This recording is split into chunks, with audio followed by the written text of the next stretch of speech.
You can look incredibly rich and be very stressed, or you can look very average to other people around you and sleep like a baby every night. That's the difference between feeling wealthy and actually being wealthy.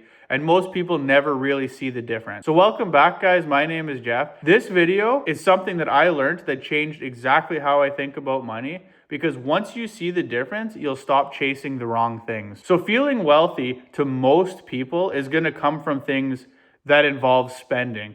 It's usually coming from new purchases, status upgrades, convenience. Those feelings usually fade very quickly. They often require constant spending to maintain, constant upgrades to your lifestyle. That's why people who typically have expensive lifestyles always feel like they're under pressure to perform, to show more, to do better, to increase their lifestyle, because they need to maintain that feeling of being wealthy when in reality they may not be. Now, realistically, being wealthy is something completely different. It gives you options. It means you can say no to things. You don't have to panic when something comes up, whether it be an unexpected expense, a broken car, or things like that. It gives you time, flexibility, and margin to control your life instead of always having to do everything to make another dollar. And being wealthy doesn't require luxury, it requires control. Some of the richest people in the world do not have anything really to show for it. As far as lifestyle expenses, they don't have the flashy cars, they don't have the big expensive houses. There's examples out there like Warren Buffett, the guy who lives in the same house he's lived in for 40 years.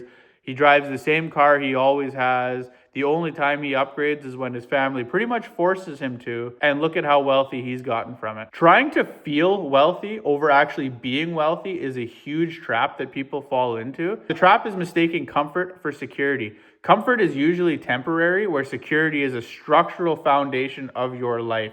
If your lifestyle requires constant income to sustain, you're not actually wealthy at all. You're fully dependent on your income. Now, usually people's definition of wealth changes as their life goes on. Usually when you're young and early on in your life, wealth looks like things, whether it's be cars, vehicles, trips, things like that. Later on, it looks like you're calm, you're relaxed, you're 40 years old, 50 years old. You don't have to worry about anything. Nothing is going to scare you that could be an unexpected expense, things like that. And ironically, once you stop trying to look wealthy, building real wealth gets so much easier. So the final takeaway of this is being wealthy isn't loud. It's quiet, it's stable, and it's flexible. If this perspective is something that resonates with you guys, subscribe for more. This channel is all about shifting mindsets, building wealth, and this whole entire series that I'm working on right now is exactly built on this mindset.